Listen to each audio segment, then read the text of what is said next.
invita a abrir la palabra de Dios en 2 de Samuel.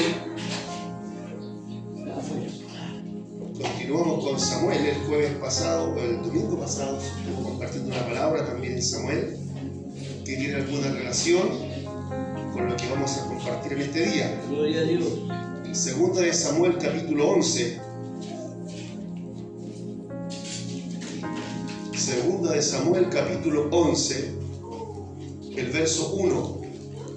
Amén. Si usted lo ha encontrado, entonces damos lectura en el glorioso nombre de nuestro Señor Jesucristo. Amén. Amén. Para la gloria Gracias, del Padre, Señor. del Hijo y de su Santo Espíritu. Señor. Aconteció al año siguiente, en el tiempo que salen los reyes a la guerra, que David envió a Joab y con él a sus siervos y a todo Israel, y destruyeron a los amonitas y sitiaron Rabá. Pero David se quedó en Jerusalén. Pueden tomar asiento adelante. Cuando estudiamos un poquito el libro de Samuel, vemos como Dios le daba victoria a su siervo en todas las batallas. Amén. De hecho, en los capítulos anteriores vemos como el Señor derrota a los amonitas y a todo enemigo que se enfrenta a David es derrotado.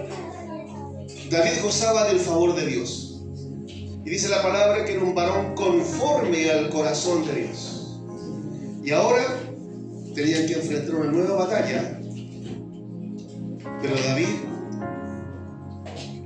no se presenta. Paréntesis. El mensaje de esta noche se llama el pecado de David. Decíamos entonces que había que presentarse en el campo de batalla y David simplemente manda al general Joab, al ejército, al pueblo, pero él se quedó en Jerusalén. Se quedó de vacaciones mientras el pueblo estaba en combate. Y sabe, amados hermanos, que ahí comienzan los problemas de David. Porque David no estaba cumpliendo su deber como rey. No era opcional, él tenía que estar en el campo de batalla.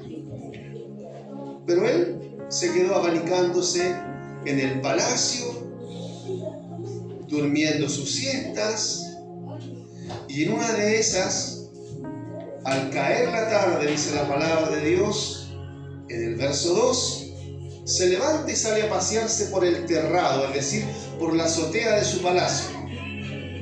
Y a la distancia ve a una mujer muy hermosa que se estaba bañando.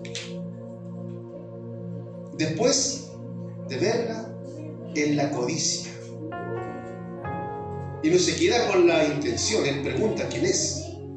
Le informan que es Betsabé, mujer de Urías hetero. Pero como él era el rey, le importó re poco que fuera casada, la mandó a buscar, durmió con ella, la embarazó, y cuando se enteró de esto, empezó a urdir un plan para sacarse de encima la responsabilidad de ese embarazo. ¿Qué hizo? Mandó al campo de batalla a buscar al marido de esta mujer. Una vez que estuvo delante de él, conversó un poco, y luego lo mandó para la casa y mandó un presente del rey Amén. a su casa.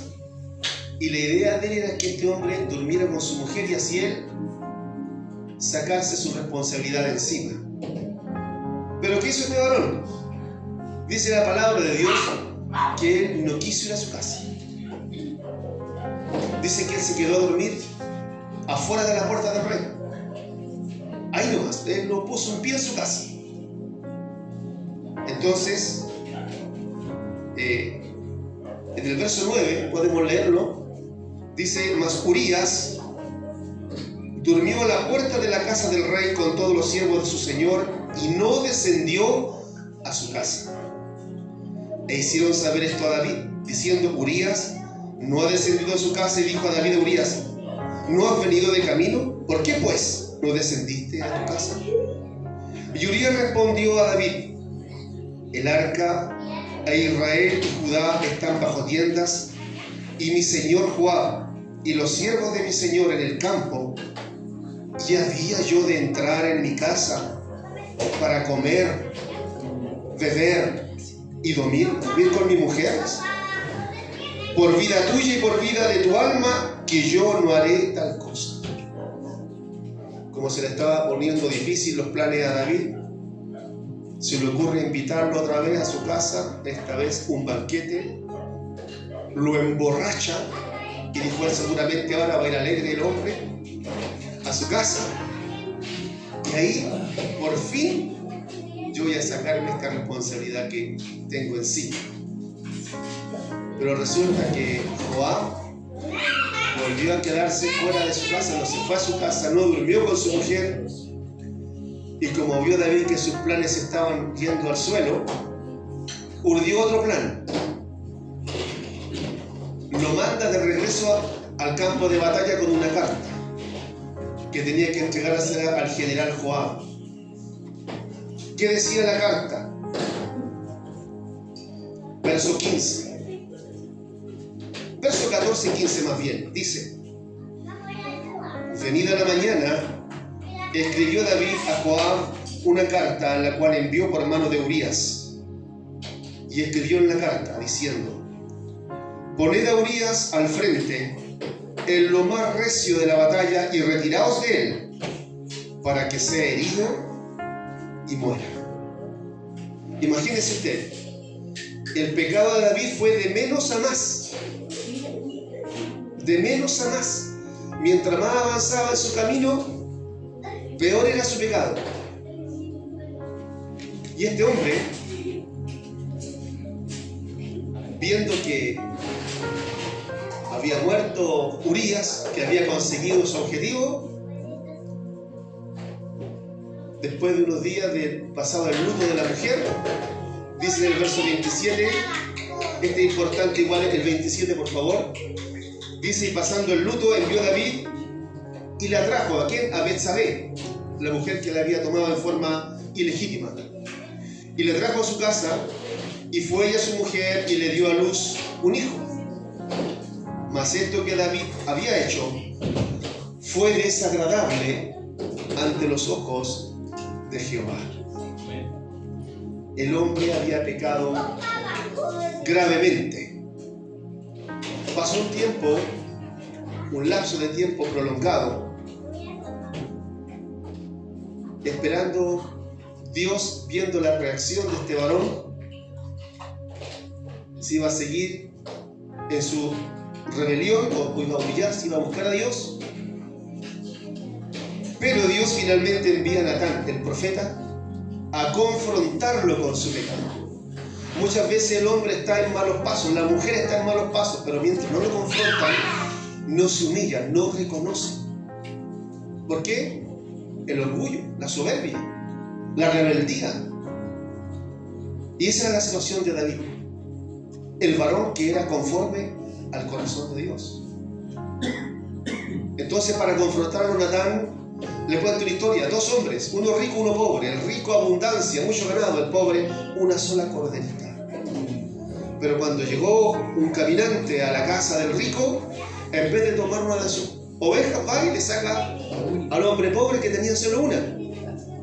Entonces dice la palabra de Dios en el capítulo 12 que David se aira en gran manera, se encendió el furor de David y dijo al profeta: vive Jehová, que el que tal hizo es digno de muerte.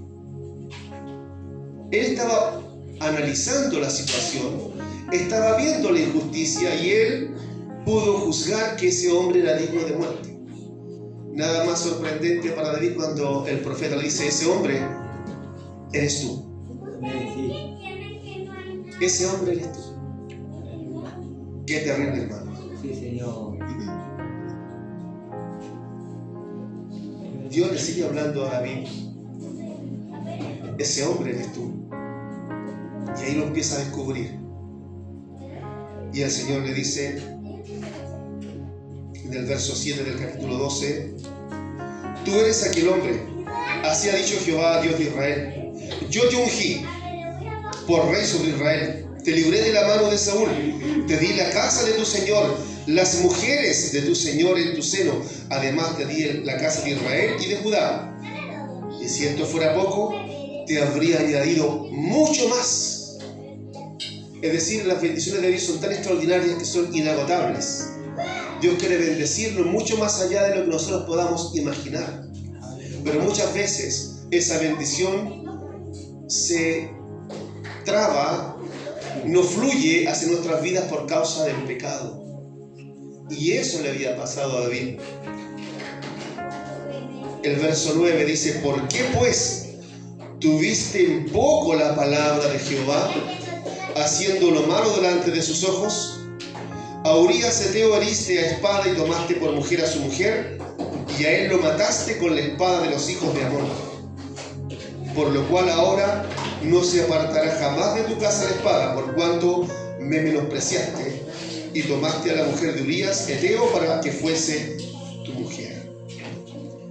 Se repite en el verso 9 y en el verso 10 que David había tomado en poco la palabra de Jehová. ¿Qué significa esto?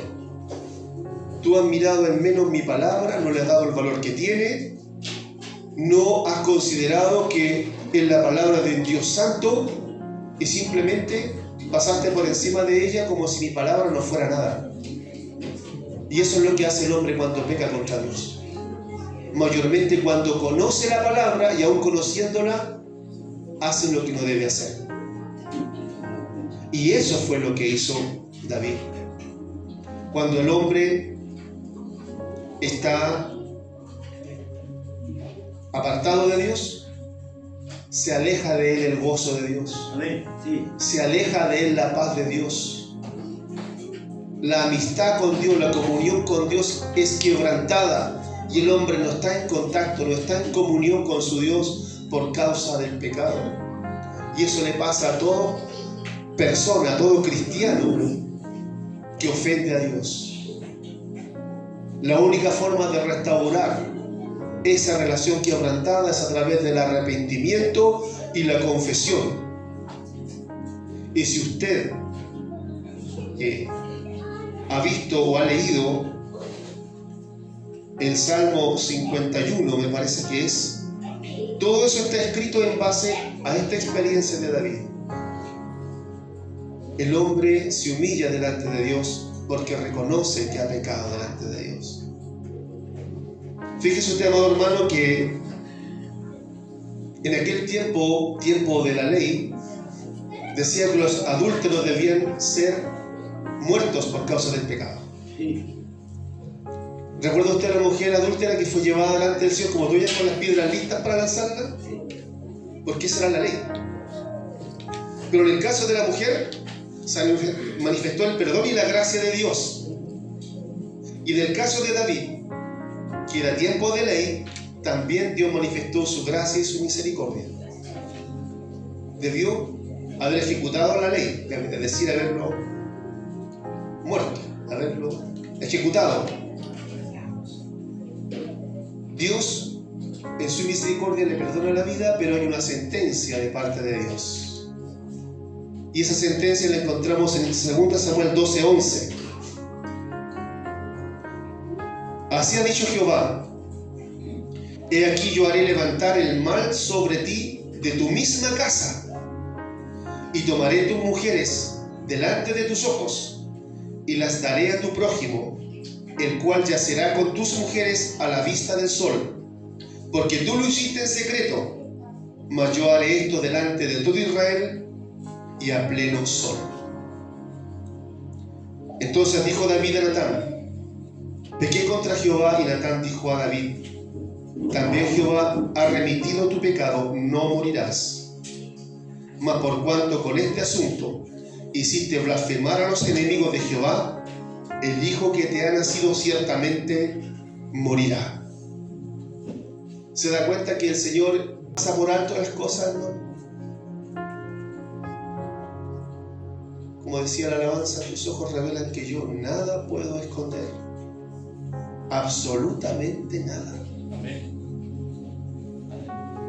Aunque Dios había perdonado la vida de David, había una sentencia que ejecutar Y esto trajo mucho dolor a la vida de David. Porque el niño que había nacido, que ya era un niñito, ya que no era un bebé, era un niño, tal vez 1 año, aunque el tema de la edad no aparece en la escritura, pero la palabra niño que se usa acá no es la misma que palabra de bebé, de recién nacido. Entonces se entiende que es un pequeñito, tal vez de un añito, que andaría tal vez hasta caminando.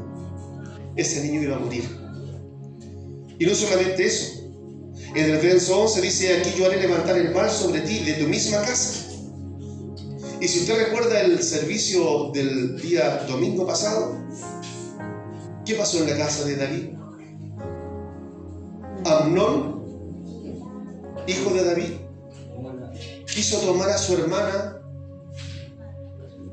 ¿Se recuerda? Sí. A su hermana Tamar.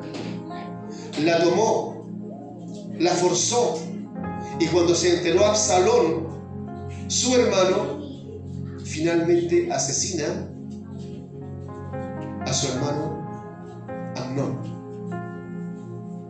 En la misma casa del rey estaba sucediendo esto, cumpliéndose la sentencia de Dios por causa del pecado de David. Y no solamente eso, Absalón huye por lo que había hecho.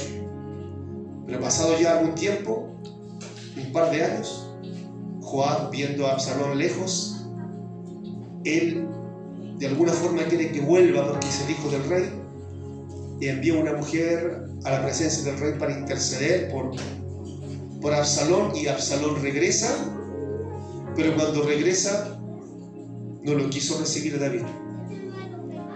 Lo dejó que se fuera a su casa, pero no habló con él.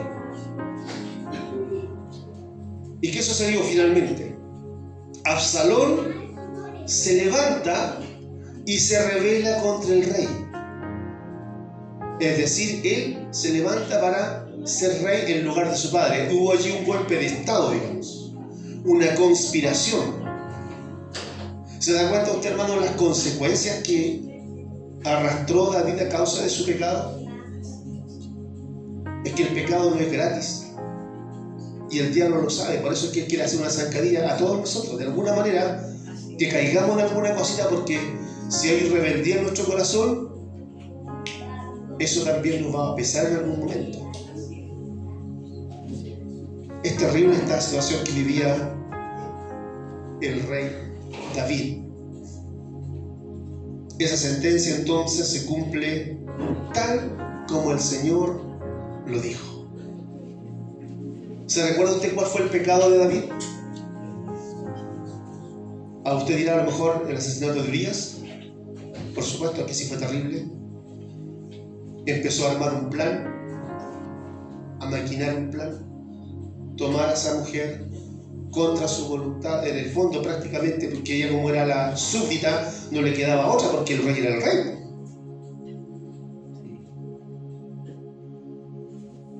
Pero el pecado primero que cometió David no fue ninguno de esos. Todo empezó porque él descuidó su deber como rey. No fue a la guerra, anduvo de vacaciones. Y en ese momento de descuido, en ese momento donde el hombre se desenfocó, es cuando el enemigo entró y lo hizo caer. Y sucede, amados hermanos, que muchas veces dentro del pueblo de Dios sucede lo mismo. Hay muchos hermanos que están caminando, que están sirviendo, pero andan como de vacaciones. No están muy comprometidos con el Señor ni con la obra del Señor. Muchas veces los hermanos oran apenas cuando vienen a la iglesia. ¿Y qué pasa si no vienen en toda la semana o en 2 semanas? ¿A qué hora oran? ¿A qué hora buscan al Señor?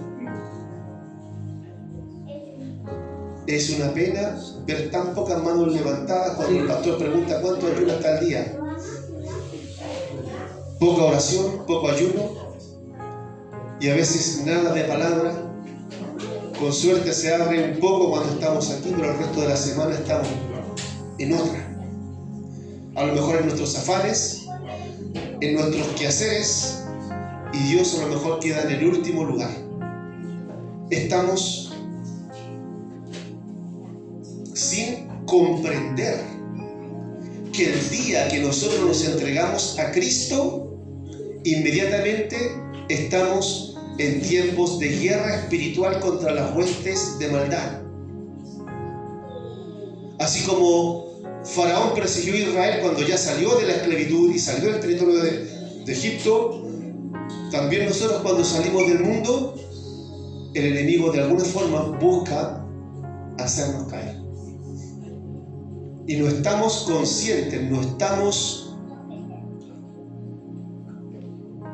hemos comprendido que tenemos una batalla diaria, una lucha de todos los días contra el pecado, contra la maldad, una lucha contra el mundo, contra nuestra carne y contra el diablo, contra el mundo, que es este sistema de cosas, de pensamientos que son contrarios a la voluntad de Dios, contra nuestra carne, que con sus pasiones y deseos, que no son malos. ¿Cuándo son malos? Cuando no respetan la norma establecida por Dios. Que haya una atracción entre un hombre y una mujer, que haya un acercamiento íntimo, no es malo cuando eso está dentro del parámetro de Dios, es decir, el matrimonio. Muchas cosas son buenas, las emociones, los sentimientos, lo que experimentamos en nuestro corazón, en todo nuestro ser, lo puso Dios, lo creó, Dios lo puso allí. Pero esto es bendecido cuando está bajo los parámetros y las normas de Dios. ¿Qué nos dice la palabra de Dios allí en Santiago con respecto al tema del mundo? Santiago 4:4.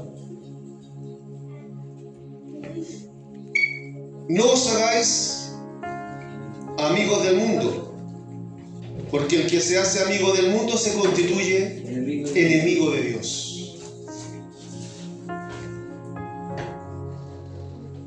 Cualquiera, pues, que quiera ser amigo del mundo, se constituye enemigo de Dios.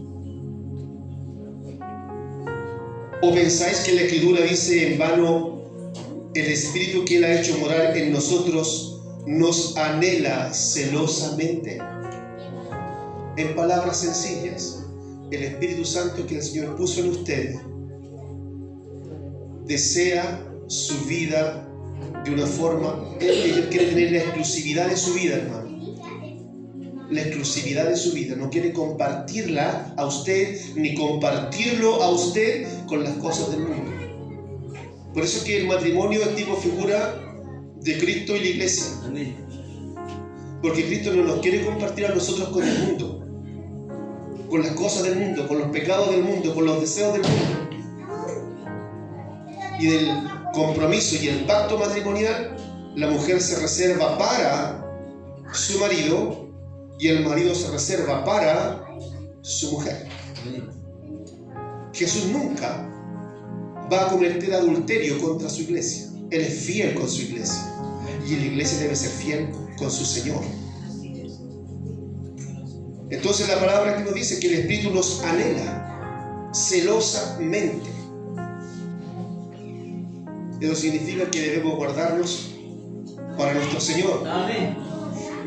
Primera de Juan nos dice en el capítulo 2, verso 15: no améis al mundo ni las cosas que están en el mundo. Si alguno ama al mundo, el amor del Padre no está en él. Porque todo lo que hay en el mundo, los deseos de la carne, es decir, las pasiones desordenadas de la carne, los deseos de los ojos, ¿qué es eso? Las cosas terrenales, materiales, que a veces ocupan un lugar en nuestro corazón más allá de lo razonable. Y la vanidad de la vida, o la vanagloria de la vida, ¿qué es eso? Eso tiene que ver con el ser, o el sentirse superior a otros. Hay gente que tiene altos niveles académicos, ocupan lugares altos en el mundo secular, en las empresas, en las universidades, y miran al que no tiene preparación como si fuera cualquier cosa. Vanagloria de la vida. O el tener una mansión con los últimos adelantos en tecnología y el querer ser más que el vecino. Eso es la vanagloria de la vida. El sentirse más, o el creer que uno es más cuando en el fondo no es más. El rico y el pobre van a morir de la misma forma. El sabio y el necio, dice por ahí en Eclesiastés, de la misma forma. Aún como la bestia, dice en otro lugar. Ahí va a quedar su orgullo, su vanidad, su riqueza. Por lo tanto, no debemos amar al mundo. Ahora, con respecto al tema de la carne. La carne, si no se sujeta a Dios por el Espíritu de Dios que Él ha hecho morar en nosotros, entonces el hombre va a correr por este mundo igual que un caballo desbocado. A donde la carne no llega, para allá va a ir. Dicen, comamos y bebamos, porque después de esta no hay otra. Otros dicen, comamos y bebamos, que mañana moriremos, dice por ahí el pasaje. Por ejemplo, diciendo en otras palabras, aprovecha acá. Hay un corito antiguo de los jóvenes que cantábamos en esa época que decía, el mundo dice que nada aprovechamos siguiendo a Cristo en nuestra juventud. Pero nosotros les testificamos que es muy hermoso servir a Jesús. Mi papá un día dijo a un hermano en la fe, refiriéndose a mí, le dijo, a este cabro lo perdimos. ¿Por qué? Porque yo, sin ser un joven en esa época que viviera en vicios o cuestiones propias de la demás juventud, el hecho de que yo siempre, toda la vida cantando con la guitarra, en esa época sin conocer al Señor, cantando para el mundo, y de repente ya mi canto cambió, mi conversación cambió. Entonces para él fue como haberme perdido de alguna manera. Pero es al revés. Cuando estamos en Cristo, pasamos de muerte a vida. El Señor nos ayude. Romanos 8, verso 1. Dice allí, ahora pues, ninguna condenación hay para los que están en Cristo Jesús. Esto es, los que no andan conforme a la carne, sino conforme al Espíritu. Del verso 5 al 8 dice, porque los que son de la carne piensan en las cosas de la carne, pero los que son del Espíritu, en las cosas del Espíritu. Porque el ocuparse de la carne es muerte, pero el ocuparse del Espíritu es vida y paz. Por cuanto los designios, que significa propósito, intención, voluntad o ánimo, determinación de la carne, son enemistad contra Dios, porque no se sujetan a la ley de Dios ni tampoco pueden. Y los que viven según la carne no pueden agradar a Dios. Amén. Así nos dice este pasaje de la Escritura. Y por allí en Gálatas 5,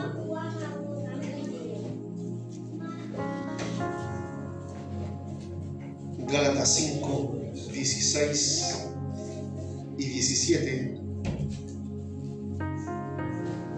dice, digo pues, andad en el Espíritu y no satisfagáis los deseos de la carne, porque el deseo de la carne es contra el Espíritu y el del Espíritu contra la carne, y estos se oponen entre sí para que no hagáis lo que quisierais.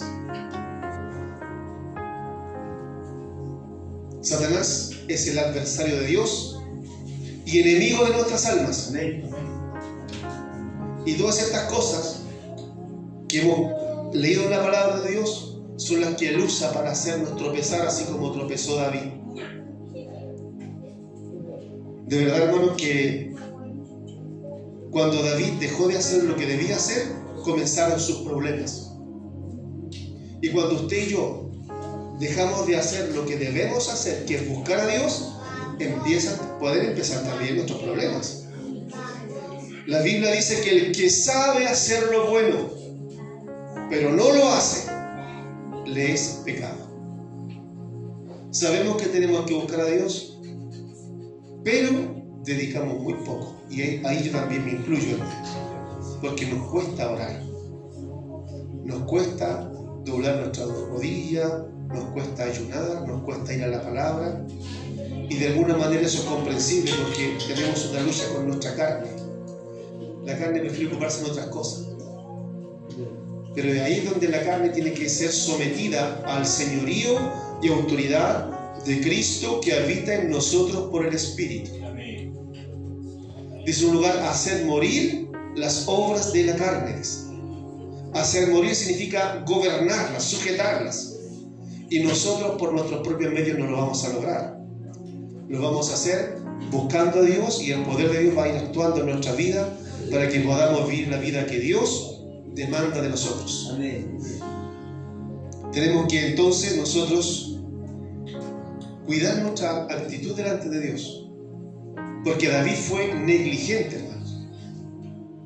Y la palabra de Dios nos llama a ser diligentes. Sí. Diligentes.